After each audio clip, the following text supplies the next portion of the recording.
ಉತ್ತರ ಭಾರತದಲ್ಲಿ ಹಿಮಾಲಯದ ಪರ್ವತ ಶ್ರೇಣಿಗಳು ನಾಶವಾಗ್ತಾ ಇದೆ. ಉತ್ತರಾಖಂಡ್ನ ದುರಂತದ ಬಳಿಕ ಮತ್ತೆ ಇಂಥದ್ದೊಂದು ವರದಿ ಹೊರಬಿದ್ದಿದೆ. ನೆನೆ ನಡೆದ ಹಿಮ ಸುನಾಮಿಯಲ್ಲಿ ಸಿಲುಕಿದ 197 ಜನ ಈಗಲೂ ಪತ್ತೆಯಾಗಿಲ್ಲ. ಸುರಂಗದಲ್ಲಿ ಸಾಲು ಸಾಲು ಶವಗಳು ಸಿಗ್ತಾನೆ ಇವೆ.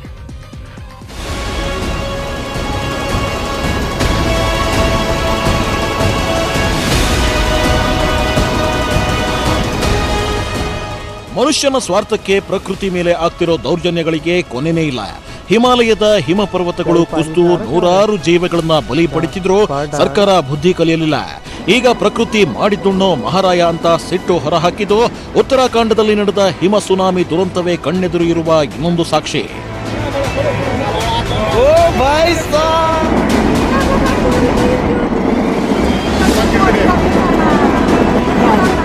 ನಿನ್ನೆ ನಡೆದ ಹಿಮ ಸುನಾಮಿ ದುರಂತದಲ್ಲಿ ಇದುವರೆಗೂ 18 ಕಾರ್ಮಿಕರ ಶವಗಳನ್ನ ಹೊರಗೆ ತೆಗೆಯಲಾಗಿದೆ. ಒಟ್ಟು 39 ಕಾರ್ಮಿಕರನ್ನ ರಕ್ಷಣೆ ಮಾಡಲಾಗಿದ್ದು 197 ಜನ ನಾಪತ್ತೆಯಾಗಿದ್ದಾರೆ. ಹಿಮದ ಸುನಾಮಿ ಅಪ್ಪಳಿಸುತ್ತಿದ್ದಂತೆ ನೂರಾರು ಕಾರ್ಮಿಕರು ಸುರಂಗ ಮಾರ್ಗದ ಒಳಗೆ ಓಡಿ ಹೋಗಿ ಪ್ರಾಣ ಉಳಿಸಿಕೊಳ್ಳಲು ಪ್ರಯತ್ನ ಮಾಡಿದ್ರು.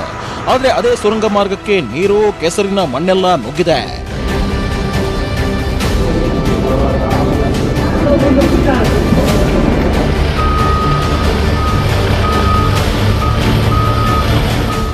ತಪೋವನ್ ಭಾಗದಲ್ಲಿ ನಡೆಯುತ್ತಿದ್ದ ಹೈಡ್ರೋ ಪವರ್ ಪ್ಲಾಂಟ್ನ ಸುರಂಗದಲ್ಲಿ ಮಣ್ಣನ್ನೆಲ್ಲ ಹೊರಗೆ ಹಾಕುವ ಕೆಲಸ ನಡೀತಿದೆ. ನಾಪತ್ತೆಯಾದವರಲ್ಲಿ ಹಲವು ಮಂದಿ ಸುರಂಗದೊಳಗೆ ಬದುಕಿದ್ದಾರೆ ಅನ್ನೋ ಲೆಕ್ಕಾಚಾರನೂ ಇದೆ. ಹೀಗಾಗಿ ಐಟಿಬಿಪಿ ಫೋರ್ಸ್, ಸೇನಾಪಡೆ, ಎನ್ಡಿಆರ್ಎಫ್ ಪಡೆಗಳು ಊಟ ನಿದ್ರೆ ಬಿಟ್ಟು ರಕ್ಷಣಾ ಕಾರ್ಯ ನಡೆಸುತ್ತಿದ್ದಾರೆ. ಶ್ವಾನದಳದ ಮೂಲಕವೂ ಮೃತಪಟ್ಟವರ ಶವಕ್ಕಾಗಿ ಹುಡುಕಾಟ ನಡೆಸುತ್ತಿದ್ದಾರೆ.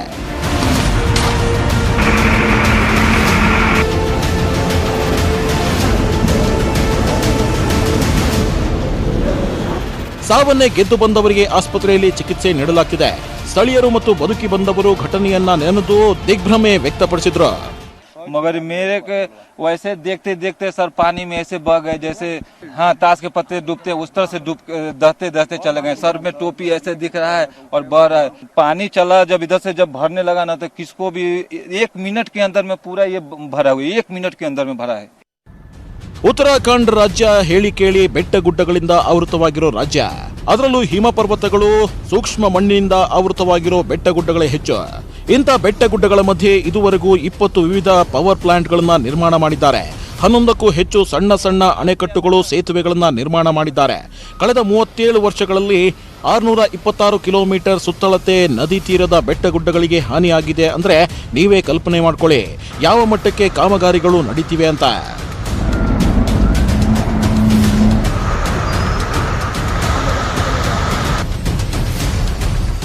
ಪರಿಸರ ತಜ್ಞರ ಪ್ರಕಾರ ಪರ್ವತ ಶ್ರೇಣಿಗಳ ಮಧ್ಯೆ ಅಕ್ರಮ ಕಾಮಗಾರಿಗಳು ನಡೆಯುತ್ತಿವೆ.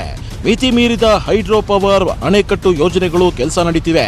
ರಸ್ತೆ, ಕಟ್ಟಡ ನಿರ್ಮಾಣಕ್ಕೆ ಡೈನಮೈಟ್ ಬಳಕೆ ಹೆಚ್ಚಾಗ್ತಿದೆ. ಸುರಂಗ ಕೊರೆಯಲು ಬೆಟ್ಟ ಗುಡ್ಡಗಳನ್ನ ಹಾಳು ಮಾಡುತ್ತಿದ್ದ ಭೂಮಿ ಕೊರೆತದಿಂದ ಬೆಟ್ಟ, ಹಿಮ ಪರ್ವತಗಳು ಬಾಯಿ ತೆರೆಯುತ್ತಿವೆ. ಇದರ ಜೊತೆಗೆ ಹೆಚ್ಚುತ್ತಿರುವ ಜನಸಂದಣಿ, ಪ್ರವಾಸಿಗರು, ವಾಹನಗಳ ಸಂಖ್ಯೆಯೂ ಕಾರಣ ಆಗ್ತಿದೆ. ಎಲ್ಲಕ್ಕಿಂತ ದುರಂತ ಅಂದ್ರೆ ಭೂಕಂಪ ಪ್ರದೇಶಗಳಂತ ಗೊತ್ತಿದ್ರೂ ಕಾಮಗಾರಿಗೆ ಉತ್ತರಾಖಂಡ್ ಸರ್ಕಾರ ಅನುಮತಿ ಕೊಡ್ತಾನೆ ಇದೆ. 1991ರಿಂದ ಇಲ್ಲಿವರೆಗೂ ಉತ್ತರಾಖಂಡ್ ರಾಜ್ಯದಲ್ಲಿ 16 ದುರಂತಗಳು ಸಂಭವಿಸಿವೆ. ಭೂಕಂಪ, ಮೇಘಸ್ಫೋಟ, ಹಿಮ ಪರ್ವತಗಳ ಕುಸಿತ, ಜಲಪ್ರವಾಹಗಳಿಂದ ಸಾವಿರಾರು ಸಂಖ್ಯೆಯಲ್ಲಿ ಜನ ಸಾವನ್ನಪ್ಪಿದ್ದಾರೆ. ಆದರೂ ಉತ್ತರಾಖಂಡ್ ಸರ್ಕಾರ ಬುದ್ಧಿ ಕಲಿತಿಲ್ಲ. ಹಿಮಾಲಯದ ಪರ್ವತಗಳಿಗೆ ಆಪತ್ತು ಎದುರಾಗಿದೆ ಅಂದ್ರೂ ತಲೆ ಕೆಡಿಸ್ಕೊಳ್ತಿಲ್ಲ. ದುರ್ಘಟನೆ ನಡೆದಾಗ ಸ್ಥಳಕ್ಕೆ ಬಂದು ಪರಿಶೀಲನೆ ಮಾಡ್ತಾರೆ. ಸತ್ತವರಿಗೆ, ಗಾಯಗೊಂಡವರಿಗೆ ಪುಡಿಗಾಸು ಪರಿಹಾರ ಕೊಟ್ಟು ಹೋಗ್ತಾರೆ. ಆಮೇಲೆ ಮತ್ತದೇ ದುರಂತಗಳಿಗೆ ದಾರಿ ಮಾಡಿಕೊಡ್ತಾರೆ. ಸದ್ಯಕ್ಕೆ ರಕ್ಷಣಾ ಕಾರ್ಯಾಚರಣೆ ನಡೀತಿದ್ದು ನಾಪತ್ತೆ ಆದವರು ಬದುಕಿ ಬಂದ್ರೆ ಸಾಕು ಅನ್ನೋದು ಕೋಟಿ ಕೋಟಿ ಭಾರತೀಯರ ಪ್ರಾರ್ಥನೆ. Bureau report, news 18 Kannada. ರೈತರ ಹೋರಾಟದ ಬಗ್ಗೆ ಕೊನೆಗೂ ಮೋದಿ ಮೌನ ಮುರಿದು ವಿಪಕ್ಷಗಳಿಗೆ ಮಾತಿನಲ್ಲೇ ಗುನ್ನ ಕೊಟ್ಟರು. ರಾಜ್ಯಸಭೆಯಲ್ಲಿ ಪ್ರಧಾನಿ ಮೋದಿಯವರ ಮಾತಿನ ಎನ್ಕೌಂಟರ್ಗೆ ಪ್ರತಿಪಕ್ಷದವರು ಬೆವರಿಳಿಸಿಕೊಂಡ್ರು. ಮೂಗು ತೂರಿಸಿರೋ ವಿದೇಶಿ ಶಕ್ತಿಗಳ ವಿರುದ್ಧನೂ ಕಿಡಿಕಾರಿದ್ರು. ನಮ್ಮ ಮಣ್ಣಿನ ಮಗನಿಗೆ ಬಹುಪರಾಕ್ ಹೇಳಿದ್ರು.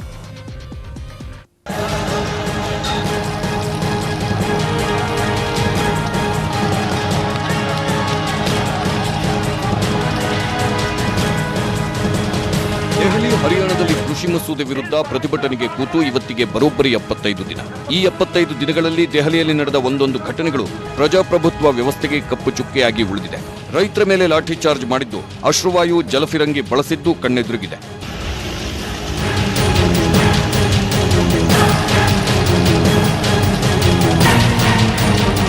ಗಣರಾಜ್ಯೋತ್ಸವದ ದಿನ ಕೆಂಪುಕೋಟೆಗೆ ಪ್ರತಿಭಟನಾಕಾರರು ಲಗ್ಗೆ ಇಟ್ಟಿದ್ದು, ಪೊಲೀಸರ ಮೇಲೆ ಹಲ್ಲೆ ಮಾಡಿದ್ದು, ಅಂತಾರಾಷ್ಟ್ರೀಯ ಮಟ್ಟದಲ್ಲಿ ಟೀಕೆಗಳು ಈಗಲೂ ವ್ಯಕ್ತವಾಗ್ತಿದೆ.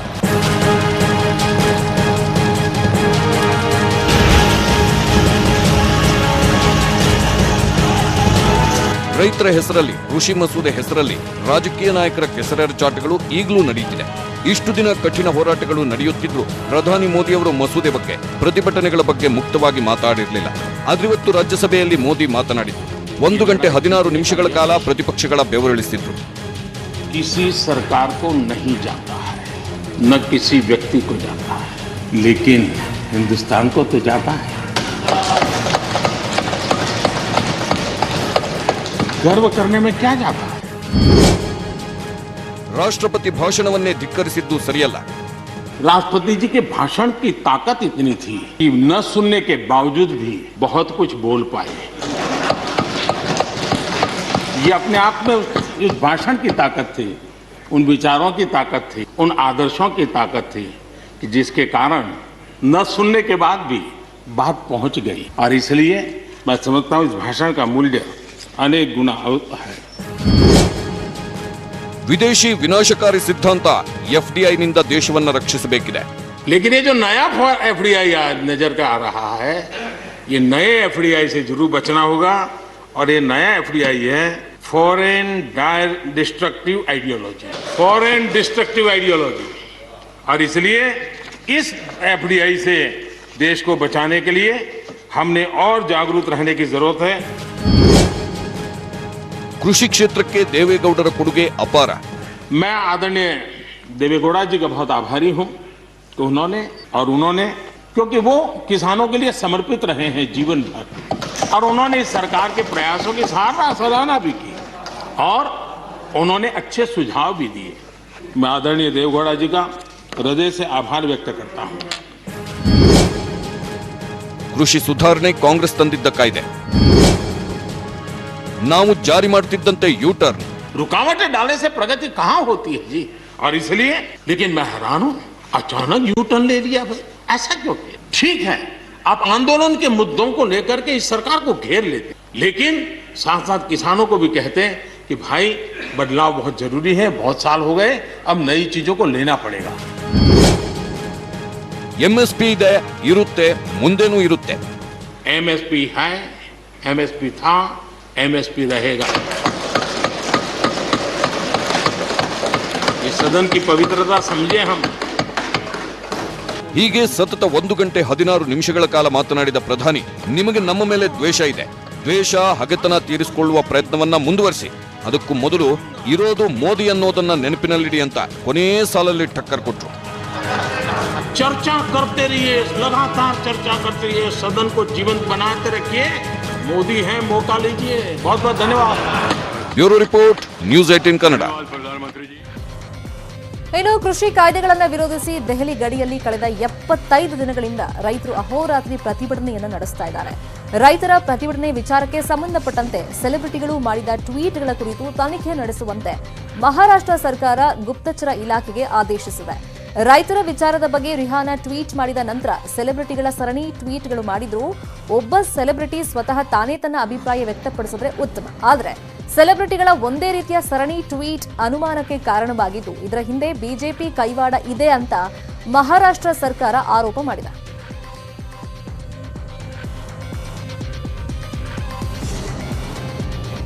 ರಾಜ್ಯದಲ್ಲಿ ಇನ್ಮುಂದೆ 31 ಜಿಲ್ಲೆಗಳು, ರಾಜ್ಯದ 31ನೇ ಜಿಲ್ಲೆಯಾಗಿ ವಿಜಯನಗರ ಅಸ್ತಿತ್ವಕ್ಕೆ ಬಂದಿದೆ.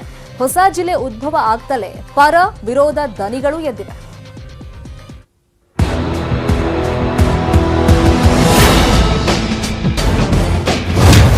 ಗಡಿನಾಡು ಬಳ್ಳಾರಿ ವಿಭಜನೆ, ರಾಜ್ಯದ 31ನೇ ಜಿಲ್ಲೆಯಾಗಿ ವಿಜಯನಗರ. ಹಂಪಿ, ಹೊಸಪೇಟೆ ಡ್ಯಾಂ, ರಾಜಕೀಯ ಜಿದ್ದಾಜಿದ್ದಿಯ ನೆಲದಲ್ಲೀಗ ಹೊಸ ಜಿಲ್ಲಾ ರಚನೆ. ಬಳ್ಳಾರಿ ವಿಭಜನೆ ಮಾಡಿ ವಿಜಯನಗರ ಹೊಸ ಜಿಲ್ಲೆ ಮಾಡಿ ಸರ್ಕಾರ ಅಧಿಕೃತ ಆದೇಶ ಹೊರಡಿಸಿದೆ. ಹೊಸಪೇಟೆ ನೂತನ ಜಿಲ್ಲೆ ವಿಜಯನಗರದ ಜಿಲ್ಲಾ ಕೇಂದ್ರವಾಗಲಿದೆ.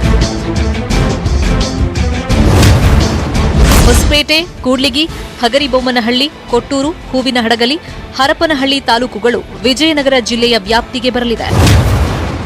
ಬಳ್ಳಾರಿ, ಸಿರಗುಪ್ಪ, ಕುರಗೋಡು, ಸಂಡೂರು ಮತ್ತು ಕಂಪ್ಲಿ ತಾಲೂಕುಗಳು ಬಳ್ಳಾರಿ ಜಿಲ್ಲೆಗೆ ಸೇರಲಿವೆ. ವಿಜಯನಗರ ಗೆಜೆಟ್ ಆಗಿದೆ, ಅನೌನ್ಸ್ ಮಾಡಿದ್ವಿ, ಕ್ಲಿಯರ್ ಬಹಳ ದಿನದ ಬೇಡಿಕೆ ಇದು. ವಿಜಯನಗರ ಜಿಲ್ಲೆ ಆಗಬೇಕು ಅಂತ ವಿಶೇಷವಾಗಿ ಆನಂದ್ ಸಿಂಗ್ ಅವರು ಇದರ ಪರವಾಗಿ ಒಂದು ದೊಡ್ಡ ಹೋರಾಟವನ್ನೇ ಮಾಡಿದ್ರು. ಯಾವ ತಾಲೂಕಿಗೆ ಅದು ಸಂಬಂಧಪಡ್ತೈತೋ ಆ ತಾಲೂಕಿನ ಜನರ ಮನವಿಗೆ ಸ್ಪಂದನೆಯನ್ನ ಮಾಡಿದಿರಿ. ಗಣಿ ಧಣಿಗಳಲ್ಲೇ ಹೊಸ ಜಿಲ್ಲೆಗೆ ಅಪಸ್ವರ. ಬಳ್ಳಾರಿ ವಿಭಜನೆ ವಿಚಾರವಾಗಿ ಗಣಿ ಧಣಿಗಳಲ್ಲೇ ಪರ ವಿರೋಧ ಚರ್ಚೆಯಾಗ್ತಾ ಇದೆ. ಸರ್ಕಾರದ ನಿರ್ಧಾರವನ್ನ ಸಮಾಜ ಕಲ್ಯಾಣ ಸಚಿವ ಬಿ ಶ್ರೀರಾಮುಲು ಸ್ವಾಗತಿಸಿದ್ದಾರೆ. ಇವತ್ತು ಬಳ್ಳಾರಿ ಜಿಲ್ಲೆಯನ್ನೆಲ್ಲ ಬೇರೆ ಏನಲ್ಲ, ವಿಜಯನಗರ ಜಿಲ್ಲೆಯನ್ನು ಬೇರೆ ಅಲ್ಲ, ಅಡ್ಮಿನಿಸ್ಟ್ರೇಷನ್ ದೃಷ್ಟಿಯಿಂದ ಬೇರೆ ಬೇರೆ ಆಗಿದ್ದರೂ ಕೂಡ ನಾವೆಲ್ಲರೂ ಅಖಂಡವಾದಿದ್ದಂತೆ ಅಂತ ತಿಳ್ಕೊಂಡು ಸಮಗ್ರವಾಗಿ ಅಭಿವೃದ್ಧಿಯನ್ನು ಮಾಡೋಂಥ ಕೆಲಸ ಅದರಲ್ಲಿ ಕಾರ್ಯ ತೊಡ್ಕೊಂಡು ಅಂತೇಳಿ ನಾನು ವಿನಂತಿಯನ್ನು ಮಾಡ್ಕೊತೀನಿ. ಇಂದ್ರಸೇನ ರೆಡ್ಡಿಯಾದ ವಿಜಯನಗರದ ಸಿಂಗ್. ವಿಜಯನಗರ ಹೊಸ ಜಿಲ್ಲೆ ಅಧಿಕೃತವಾಗ್ತಲೇ ಜಿಲ್ಲಾ ರಚನೆಗೆ ಕಾರಣರಾದ ಸಚಿವ ಆನಂದ್ ಸಿಂಗ್ ಬೆಂಗಳೂರಿಂದ ಹೊಸಪೇಟೆಗೆ ಓಡೋಡಿ ಬಂದರು. ಹೆಲಿಪ್ಯಾಡ್ನಲ್ಲಿ ನೆಲದ ಮಣ್ಣಿಗೆ ಅಡ್ಡಡ್ಡ ಬಿದ್ದು ನಮಸ್ಕಾರ ಮಾಡಿದ್ರು.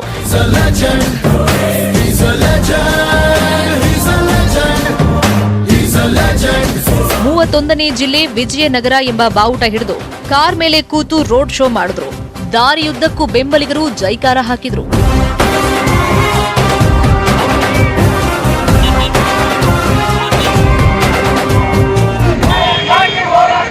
ಈ ಮಧ್ಯೆ ಬಳ್ಳಾರಿ ವಿಭಜನೆ ಖಂಡಿಸಿ ಕನ್ನಡ ಪರ ಸಂಘಟನೆಗಳಿಂದ ಪ್ರತಿಭಟನೆ ನಡೆಯಿತು. ಬಳ್ಳಾರಿ ರಾಯಲ್ ವೃತ್ತದಲ್ಲಿ ಪ್ರತಿಭಟನೆ ನಡೆಯಿತು. ರಾಜಕಾರಣಿಗಳ ಸ್ವಾರ್ಥಕ್ಕಾಗಿ ಜಿಲ್ಲೆ ವಿಭಜನೆ ಮಾಡಿರೋದು ಪ್ರಜಾಪ್ರಭುತ್ವದ ಕಗ್ಗೊಲೆ ಅನ್ನೋ ಆಕ್ರೋಶ ವ್ಯಕ್ತವಾಯಿತು.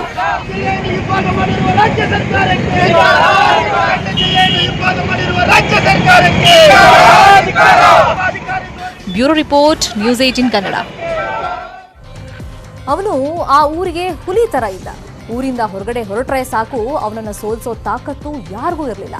ಅವನ್ ಕಾಲಿಟ್ರೆ ಚಿನ್ನ, ಬೆಳ್ಳಿ, ಲಕ್ಷ ಲಕ್ಷ ಹಣ ಗೆಲ್ತಾ ಇದ್ದ. ಆದ್ರೆ ಇವತ್ತು ಹುಲಿ ಬದುಕಿಲ್ಲ. ಊರೂರೇ ಕಣ್ಣೀರು ಹಾಕ್ತಾ ಇದೆ.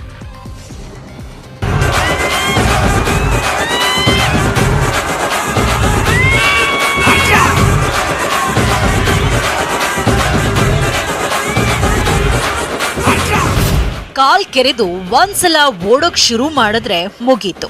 ಜನ ಎಷ್ಟಿದ್ದಾರೆ ಅಂತ ಲೆಕ್ಕ ಹಾಕ್ತಿರ್ಲಿಲ್ಲ. ಅವನು ಹೋಗಿದ್ದೇ ದಾರಿಯಾಗಿತ್ತು. ಆ ಚಿರತೆ ವೇಗ, ಹುಲಿ ಆರ್ಭಟ ನೋಡಿ ಜನ ಶಿಳ್ಳೆ ಚಪ್ಪಾಳೆ ಹೊಡಿತಾ ಇದ್ರು. ಆತ ಬೇರೆ ಯಾರೂ ಅಲ್ಲ, ಹಾವೇರಿ ಹುಲಿ ಅಂತಾನೆ ಫೇಮಸ್ ಆಗಿದ್ದ ಈ ಹೋರಿ.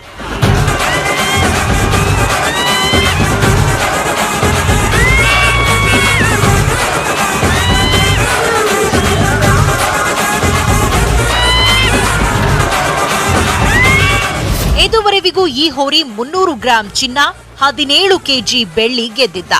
ಸ್ಪರ್ಧೆಯಲ್ಲಿ ವಿಜೇತರಿಗೆ ಇಟ್ಟಿದ್ದ 17 ಬೈಕ್ಗಳು, ಫ್ರಿಡ್ಜ್ಗಳು, ಎತ್ತಿನ ಗಾಡಿ, ಲಕ್ಷ ಲಕ್ಷ ಹಣವನ್ನ ಬಾಚಿಕೊಂಡಿದ್ದ ಹಾವೇರಿಯ ರಾಣಿಬೆನ್ನೂರಿನ ದೆವ್ವ ಮರಿಯಪ್ಪನ ಮುದ್ದಿನ ಹೋರಿ ಇದು.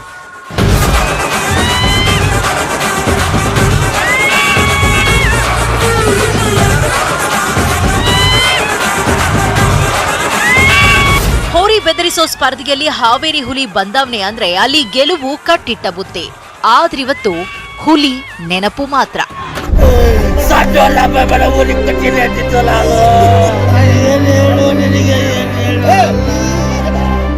ಹೌದು, ಉತ್ತರ ಕರ್ನಾಟಕದಲ್ಲಿ ಹಾವೇರಿ ಹುಲಿ ಅಂತಾನೆ ಹೆಸರಾಗಿದ್ದ ಹೋರಿ ಈಗ ಬದುಕಿಲ್ಲ. ಇಡೀ ಊರಿನ ಜನರೇ ಹೋರಿ ಸಾವಿಗೆ ಕಣ್ಣೀರ್ ಹಾಕ್ತಿದ್ದಾರೆ.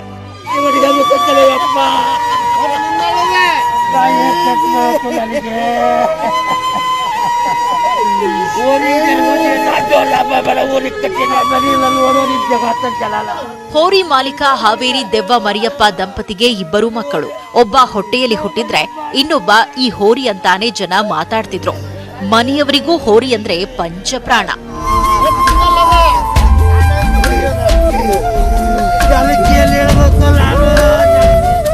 ಈ ಹುಲಿಗೆ ಕೋಟಿ ಕೋಟಿ ಬೆಲೆ ಕಟ್ಟಿ ಅದೆಷ್ಟೋ ಜನ ಖರೀದಿಗೂ ಬಂದಿದ್ರು. ಆದ್ರೆ ಮಾಲೀಕ ದೆವ್ವ ಮರಿಯಪ್ಪ ಕೊಟ್ಟಿರಲಿಲ್ಲ. ಮೊನ್ನೆ ಶಿವಮೊಗ್ಗದ ಸ್ಪರ್ಧೆಯಲ್ಲಿ ಓಡಬೇಕಾದ್ರೆ ಕಾಲ್ ಜಾರಿ ಬಿದ್ದಿತ್ತು. ಆಸ್ಪತ್ರೆಗೆ ಸೇರಿಸಿ ಚಿಕಿತ್ಸೆ ಕೊಡಿಸಿದ್ರು. ಆದ್ರೆ ಚಿಕಿತ್ಸೆ ಫಲಿಸದೆ ರಾತ್ರಿ ಜೀವ ಬಿಟ್ಟಿದೆ. ಇಡೀ ಊರಿನ ಜನ ಸಾವಿನ ಸುದ್ದಿ ಕೇಳಿ ಕೆಲಸ ಕಾರ್ಯ ಬಿಟ್ಟು ಬಂದ್ರು. ಅಂತಿಮ ಮೆರವಣಿಗೆ ಮಾಡಿ ಅಂತ್ಯಕ್ರಿಯೆ ನಡೆಸಿದ್ರು.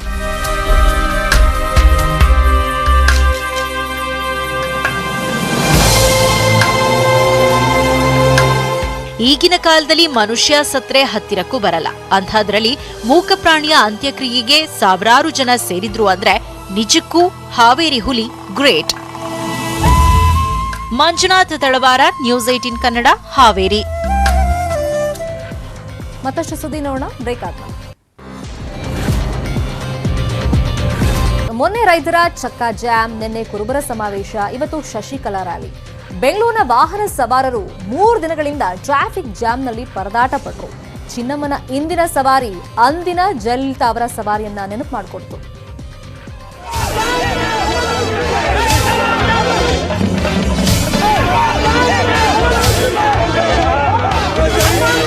ಅಂದು ಅಮ್ಮ ಜಯಲಲಿತಾ, ಇಂದು ಚಿನ್ನಮ್ಮ ಶಶಿಕಲಾ. ಸೇಮ್ ಟು ಸೇಮ್ ಅದೇ ಚಿತ್ರಣ. ಅಂದು ಜಯಲಲಿತಾ ಕಾರ್ನ ಫ್ರಂಟ್ ಸೀಟ್ ನಲ್ಲಿದ್ರೆ ಇಂದು ಆ ಸೀಟ್ ನಲ್ಲಿ ಶಶಿಕಲಾ ಇದ್ರು. ಸೇಮ್ ಅದೇ ಹಸಿರು ಸೀರೆಯಲ್ಲಿ.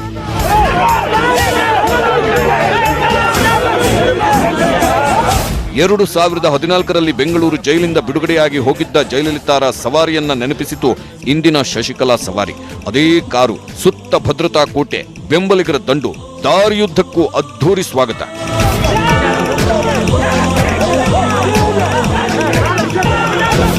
ಅಕ್ರಮ ಸಂಪತ್ತು ಗಳಿಕೆ ಕೇಸ್ನಲ್ಲಿ 4 ವರ್ಷಗಳ ಸೆರೆವಾಸ ಮುಗಿಸಿರುವ ತಮಿಳುನಾಡಿನ ಚಿನ್ನಮ್ಮ ಇವತ್ತು ಬೆಂಗಳೂರಿಂದ ತವರು ರಾಜ್ಯಕ್ಕೆ ಮರಳಿದ್ರು. ನಂದಿಬೆಟ್ಟದ ಬಳಿಯ ಪ್ರೆಸ್ಟೀಜ್ ಗಾಲ್ಫ್ ರೆಸಾರ್ಟ್ ಹಾಗೂ ಕರ್ನಾಟಕ ತಮಿಳುನಾಡು ಗಡಿಯಲ್ಲಿ ಶಶಿಕಲಾಗೆ ಗ್ರ್ಯಾಂಡ್ ವೆಲ್ಕಮ್ ಸಿಕ್ತು.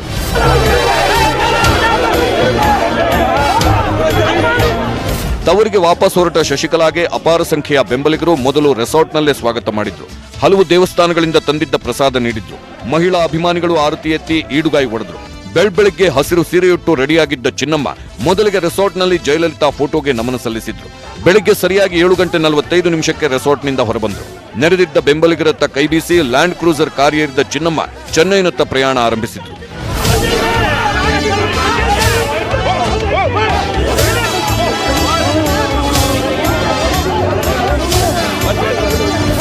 ಚಿನ್ನಮ್ಮ ಇದ್ದ ಕಾರನ್ನ ಬೆಂಬಲಿಗರ 10 ಕಾರುಗಳು ಫಾಲೋ ಮಾಡಿದ್ವು. Hebbal, Tin Factory, Marathahalli, Silk Board, Electronic City ಮಾರ್ಗವಾಗಿ ಅತ್ತಿಬೆಲೆ ಗಡಿ ತಲುಪಿದ ಶಶಿಕಲಾ ಅತ್ತಿಬೆಲೆ ಟೋಲ್ನಲ್ಲಿ ಕಾರು ಬದಲಿಸಿ ಇನೋವಾ ಕಾರ್ ಏರಿ ತಮಿಳುನಾಡು ಭೂಭಾಗಕ್ಕೆ ಎಂಟ್ರಿ ಕೊಟ್ಟರು. ಈ ವೇಳೆ ಅಪಾರ ಸಂಖ್ಯೆಯ ಬೆಂಬಲಿಗರಿಂದ ಅದ್ದೂರಿ ಸ್ವಾಗತ ಸಿಕ್ತು. ಡೋಲು, ತಮಟೆ ವಾದ್ಯ, ಪಟಾಕಿ ಸಿಡಿತ, ಜೈಕಾರ ಘೋಷಣೆ ಮುಗಿಲು ಮುಟ್ಟಿದ್ವು.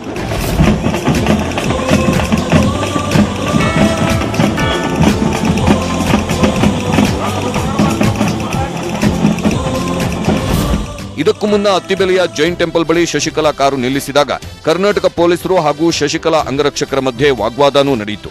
ಇದಾದ ಬಳಿಕ ಶಶಿಕಲಾ ಕಾರು ಹೊಸೂರು ಗಡಿ ತಲುಪುತ್ತಿದ್ದಂತೆ 5 ಕಿಲೋಮೀಟರ್ ಉದ್ದಕ್ಕೆ ಟ್ರಾಫಿಕ್ ಜಾಮ್ ಉಂಟಾಗಿತ್ತು. ಗಂಟೆಗಳ ಕಾಲ ವಾಹನ ಸವಾರರು ಪರದಾಡಿದ್ರು.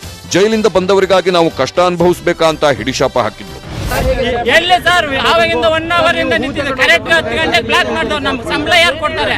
ಯಾರೋ ಒಬ್ರು ಜೈಲಿಂದ ಬಂದ 4 ವರ್ಷ 5 ವರ್ಷ ಅವ್ರು ಏನು ಸೆಕೆಂಡ್ರಿ ಪಬ್ಲಿಕ್ ಯಾಕೆ ಪ್ರಾಬ್ಲಮ್ ಮಾಡ್ತಾರೆ? ಅವ್ರು ಜೈಲಿಂದ ಬರೀ ನಮಗೆ none of our business. Okay, ಯಾಕೆ ಕ್ಲೋಸ್ ಮಾಡಿದ್ದಾರೆ ಟ್ರಾಫಿಕ್? 2 ಅವರ್ ಆಯ್ತು ನಾನು ಟ್ರಾಫಿಕ್ ಅಲ್ಲಿ ಬಂದ ಎಮರ್ಜೆನ್ಸಿ ಹೋಗ್ಬೇಕು, ನಾನು ಡಾಕ್ಟರ್ ಹಾಸ್ಪಿಟಲ್ಗೆ ಹೋಗ್ಬೇಕು. ಕ್ಲೋಸ್ ಮಾಡಿದ್ದಾರೆ, 2 ಅವರ್ ಆಯ್ತು ಕ್ಲೋಸ್ ಮಾಡಿ. ಬಿಡ್ಬೇಕಲ್ಲ, ಅಟ್ಲೀಸ್ಟ್ ರಿಲೀಸ್ ಮಾಡ್ಬೇಕಲ್ಲ.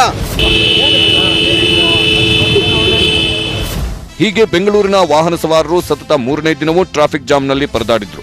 ಅತ್ತ ಚಿನ್ನಮ್ಮಗೆ ತಮಿಳರು ಗ್ರ್ಯಾಂಡ್ ವೆಲ್ಕಮ್ ಕೊಟ್ರೆ, ಇತ್ತ ಬೆಂಗಳೂರಿನ ಜನ ಟ್ರಾಫಿಕ್ನಲ್ಲಿ ಫುಲ್ ಗರಂ ಆಗಿದ್ರು. ಗಂಗಾಧರ್ ಜೊತೆ Muniraju, crime bureau, news 18 Kannada, Bengaluru. ಮತ್ತಷ್ಟು ಸುದ್ದಿ ನೋಡೋಣ ಬ್ರೇಕ್ ಆಗುತ್ತೆ.